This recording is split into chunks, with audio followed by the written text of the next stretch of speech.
Bonjour et bienvenue sur Medi 1 TV. Serons-nous confinés durant le Ramadan prochain ou pas? Le couvre-feu nocturne sera-t-il maintenu ou levé? Autant de questions qui reviennent sur toutes les lèvres au Maroc. Ce qui est sûr, c'est que le gouvernement a décidé de reconduire pour 2 semaines les mesures de restriction. Mais en attendant la décision concernant le Ramadan, voyons comment évolue la situation épidémiologique dans le royaume avec notre invité de ce matin. Il s'agit d'Azzedine Ibrahimi, il est le directeur du laboratoire de biotechnologie de la faculté de médecine à Rabat. Bonjour docteur. Bonjour cher ami, merci beaucoup pour l'invitation. Merci à vous aussi d'être toujours disponible pour nos téléspectateurs. Alors, la situation épidémiologique, le ministère de la Santé vient de faire un nouveau bilan concernant les 2 dernières semaines. Globalement, quelle évolution a-t-on constaté? Voilà, moi je dirais en fin de compte en regardant les chiffres, parce que je rappelle en fin de compte qu'en regardant le nombre des infectés, c'est pas vraiment un indice très important parce que ça dépend essentiellement du nombre de personnes qu'on teste. Par contre, quand on regarde un petit peu le nombre de personnes qui sont dans les salles de réanimation, il y a une petite augmentation, mais du côté du nombre de personnes qu'on a perdues, malheureusement, le nombre est un petit peu stable. Donc je dirais qu'au Maroc reste sur une certaine stabilité des chiffres. Et donc, c'est quelque chose de très intéressant pour les questions dont on va essayer de répondre. Et une meilleure communication, et ça, vraiment, il faut insister dessus parce qu'on ne pourra plus dire au public que les chiffres ne sont pas bons, c'est pour cela qu'on fait quelque chose, mais peut-être passer une autre façon de communiquer avec le grand public. Alors, quand on parle des chiffres du coronavirus, il y a les cas actifs, les cas qu'on considère comme critiques. À ce niveau-là, où est-ce qu'on en est? Voilà, en fin de compte, le chiffre qui reste très important, parce qu'en face à une pandémie, c'est ce qu'on est en train de parler, c'est vraiment qu'on arrive à une courbe très stable et plate. Et en fin de compte, pour le faire, on regarde en fin de compte le nombre de personnes hospitalisées en réanimation par 100 000 habitants. Et ce chiffre-là augmente un petit peu au Maroc. Et de l'autre côté, on regarde un petit peu le nombre de décès. Mais au Maroc, dans les 2 cas, en fin de compte, je pourrais dire qu'il y a une stabilité depuis quelques semaines. La seule condition et le seul problème peut-être, c'est l'arrivée de ces variants. Mais je pense que en général, au Maroc, il y a vraiment un optimisme, mais il faut rester très prudent. Alors, vous dites que ce qui peut-être paraît inquiétant, c'est l'arrivée de ces nouveaux cas. On a découvert une quarantaine de cas à Dakhla, dans l'extrême sud donc, du royaume. N'est-ce pas assez inquiétant? Peut-être on se dit, si Dakhla, si lointaine, entre guillemets, compte 40 cas du variant britannique, peut-être que la situation ne paraît-elle pas être beaucoup plus critique qu'on ne le sache? Voilà, donc en fin de compte, il faut faire 2 lectures à cette annonce. Une première lecture, c'est on regarde que les chiffres, et si on regardait en fin de compte que l'arrivée du variant britannique, mais ça fait longtemps qu'on avait dit dès le mois de janvier que le variant britannique est au Maroc et le variant va plus ou moins circuler et on aura peut-être vers la fin du mois d'avril, début mois de mai, ce ne sera pas le cas du Maroc tout simplement, mais le monde entier, ce variant sera dominant. Ce qui est inquiétant dans cette affaire, c'est en fin de compte, et vous l'avez très bien dit, c'est Omar, c'est en fin de compte que même dans des régions qu'on pensait qu'on était plus ou moins dans le vert, le variant peut arriver. Et donc le variant, je rappelle, ce qu'il entraîne, c'est une circulation plus rapide et donc il atteindra plus rapidement les personnes à risque et les personnes vulnérables. C'est pour cela que ça reste inquiétant. Je rajouterai à ça, j'avais oublié de le dire, c'est en fin de compte, quand on regarde que ça va rapidement, c'est en fin de compte, il y avait un cluster au niveau du lycée Dakar à Rabat. Parce que là, suite à tout simplement une fête, on se retrouvait à plus de 200 peut-être personnes qui sont infectées. Donc ça va très rapidement et ça peut changer rapidement. C'est pour cela que j'avais dit, il faut communiquer que peut-être la situation est stable, mais le risque est toujours là. Le risque est toujours là. Alors, on constate presque, surtout en Europe, une 3e vague dans plusieurs pays. Au vu de la situation au Maroc, on avait, en tout cas, la gestion de la première vague a été spectaculaire et saluée unanimement. Par la suite, on a connu une 2e vague où on a vu des chiffres quotidiens atteindre 4000 contaminations. Aujourd'hui, on est redescendu aux alentours de quelques centaines de contaminations par jour.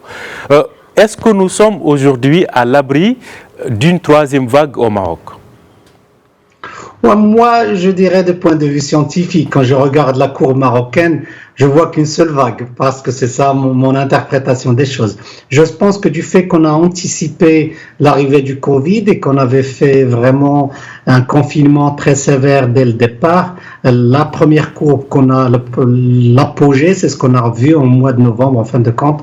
Ça a pris un temps d'incubation plus important que dans les autres pays, mais en fin de compte, quand je regarde la courbe en gauche, c'est en fin de compte, il y a une seule courbe au Maroc. Donc, pour la deuxième mois, pour le Maroc, je dirais la deuxième courbe, la deuxième vague, il se peut qu'il y ait une deuxième vague, surtout quand il y a une dominance d'un seul variant, comme ça arrive en Europe. Mais alhamdoulilah, il faut dire que Maroc, et ça, c'est pour cela que je dis, it's very tricky, comme disent les Américains. C'est très difficile de faire une bonne communication, parce que de l'autre côté, au Maroc, on a anticipé, on a déjà vacciné pas mal de monde. On a vacciné les personnes à risque, on a vacciné les personnes âgées, les frontliners aussi, on a même vacciné les profs et tout ça, alors que d'autres pays que je prends comme exemple en France, on est en train juste de réfléchir si on va vacciner les professeurs et tout ça, et de l'autre côté, on est en train d'arriver à la tranche d'âge de 70 à 75 ans ce week-end, alors qu'au Maroc, c'est déjà fait. C'est pour cela, c'est très difficile de communiquer un petit peu parce que on a d'un côté, c'est une situation très particulière,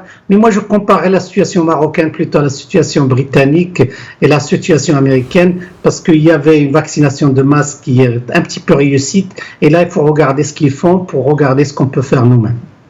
Alors, vous parliez tout à l'heure, je reviens à ces variants et à ces souches.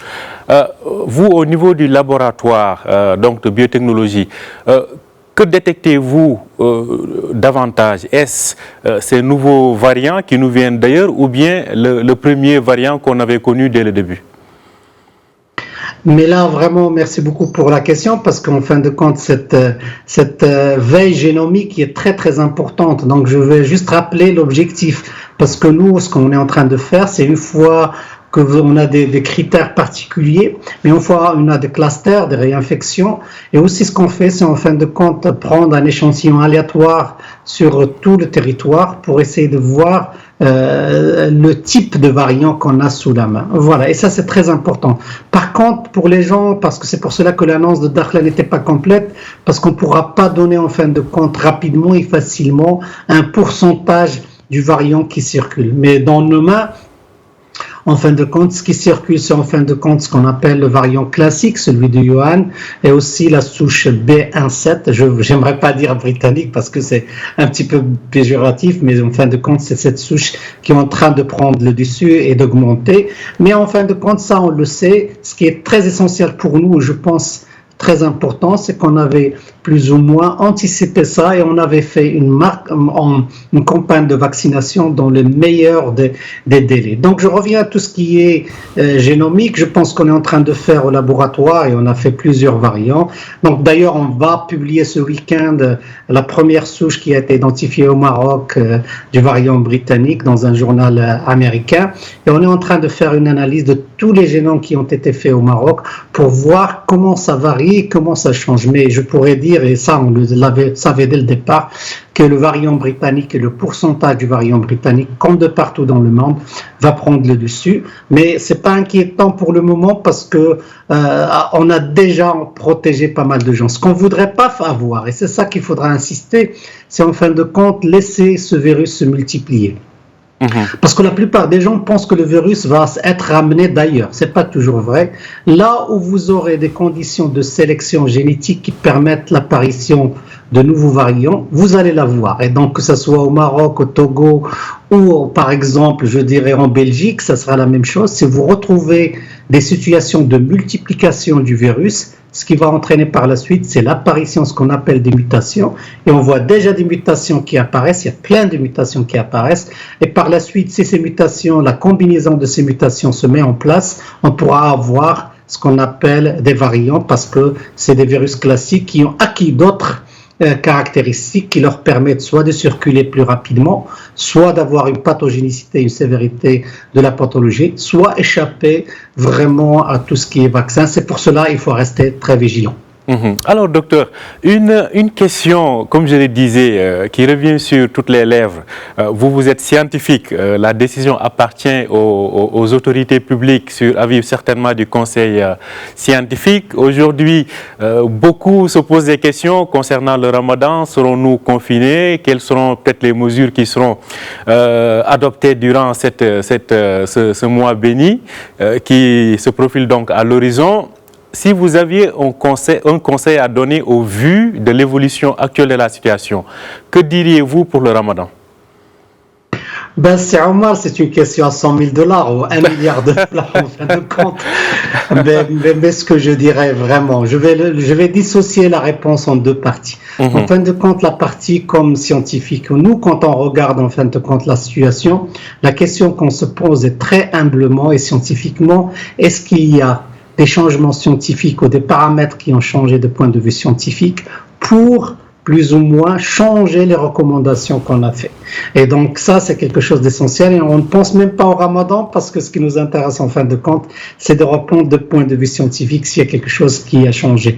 Et donc, moi, la situation au Maroc, je pense que la situation est stable, mais il y a un risque qui est là. Donc c'est pour cela qu'il y a au Maroc, il y a vraiment ce sentiment très partagé, mitigé. On est sorti de l'affaire, pas sorti, et c'est pour cela qu'on regarde un petit peu le relâchement des personnes parce qu'ils constatent qu'il y a vraiment des indices qui sont très positifs. Mais moi, ma vision, et là je reviendrai en personne, à une personne, je préfère en fin de compte être plus prudent pendant les 3 mois à venir, mais ce n'est pas tout simplement le ramadan, mais pendant les 3 mois à venir, être plus prudent, essayer plus ou moins de regarder ce qu'on a acquis, être sûr des résultats et des paramètres scientifiques qu'on a sous la main pour prendre une décision, parce que moi je pense que c'est très très important comme l'été, en fin de compte, on gagne l'été, parce que la bataille de l'été sera vraiment cruciale, que ce soit au niveau social, parce qu'il y a plein de gens qui voudraient plus ou moins retrouver une liberté complète. La deuxième chose, on voudrait faire revenir ces Marocains du monde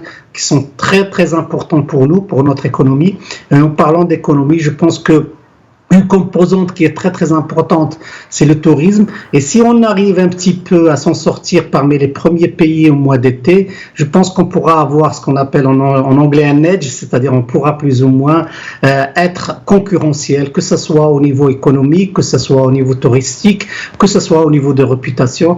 Et ça sera un gain énorme. Et moi, pour mon pays, j'aimerais bien qu'on gagne cette bataille, on s'en sort très très bien. Donc je reprends, si on me demande à Asdin Ibrahim comme personne, qu'est-ce que vous voulez? Je ne reprends pas avec ma casquette scientifique. Je pourrais dire que cette année, le ramadan sera meilleur que l'année dernière, c'est sûr, parce qu'il y aura moins de restrictions et tout ça. Peut-être qu'on n'arrivera pas à les traditions qu'on aime et qu'on chérit beaucoup pendant le ramadan, mais moi, je délaisserai un petit peu ces traditions cette année pour plus ou moins gagner la bataille de l'été et être plus ou moins dans un Maroc plus concurrentiel vers le début du mois d'été. En tout cas, on a à la fois l'avis du scientifique et du citoyen lambda. Alors, vous parliez tout à l'heure, vous l'avez évoqué, cette immunité collective. Pensez-vous aujourd'hui qu'on en est à un stade où on peut parler de pré-immunité collective ou plutôt d'immunité collective ici au Maroc? Voilà, donc là c'est une très très bonne question parce que ça demande aussi, ça revient à la stratégie marocaine. Donc en fin de compte, la stratégie marocaine était très très claire dès le départ. Donc en fin de compte, on protège les frontliners, c'est-à-dire les gens de la santé, les polices, les gendarmeries, les gens plus ou moins de l'enseignement.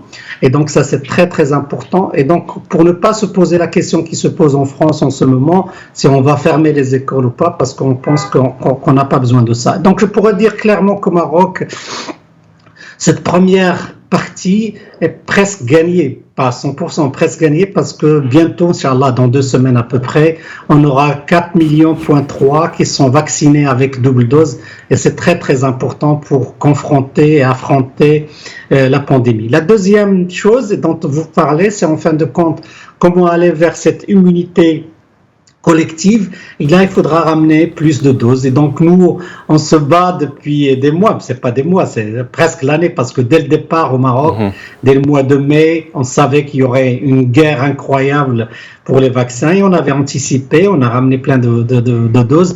Mais là, on se bat à diversifier, on se bat pour diversifier notre portefeuille de vaccins pour pouvoir ramener, j'allais dire avec une caricature, même une dose, si on tombe dessus quelque part, qui est de vaccin qui est de très bonne qualité de production, qui est safe et qui est plus ou moins efficace, on le ramènera au pays pour arriver à cette immunité collective. Et c'est pour cela que j'avais parlé des 3 mois, parce que à gagner, parce que pendant ces mois-là, peut-être qu'on ramènera des doses et qu'on pourra plus ou moins aller à une tranche d'âge, parce on est arrivé à 60 ans, mais si on arrive à une tranche d'âge de 50 ans, 45 ans, on pourra réfléchir avec la pyramide d'âge très favorable marocaine, réfléchir à s'en sortir de cette pandémie.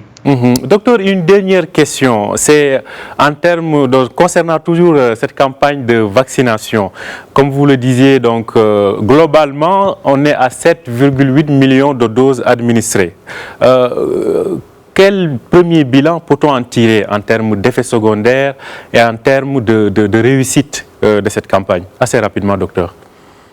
Bon, assez rapidement, je dirais, à l'international, on a fait plus de 500 millions de personnes vaccinées et en fin de compte, des effets indésirables restent très limités. Au Maroc, les résultats sont là, on est presque à 8 millions et les effets indésirables sont très limités et les morts sont très limitées. Je pense que là, vraiment de ce côté-là, je pense qu'il n'y a pas que de la science là-dedans. Tout ce qu'on a entendu parler sur AstraZeneca, tout le monde a compris qu'il n'y avait pas que de la science et de la santé derrière, mais peut-être d'autres enjeux. Mais je rassure tous mes compatriotes que pour le moment, pour les effets indésirables, tout est en ordre.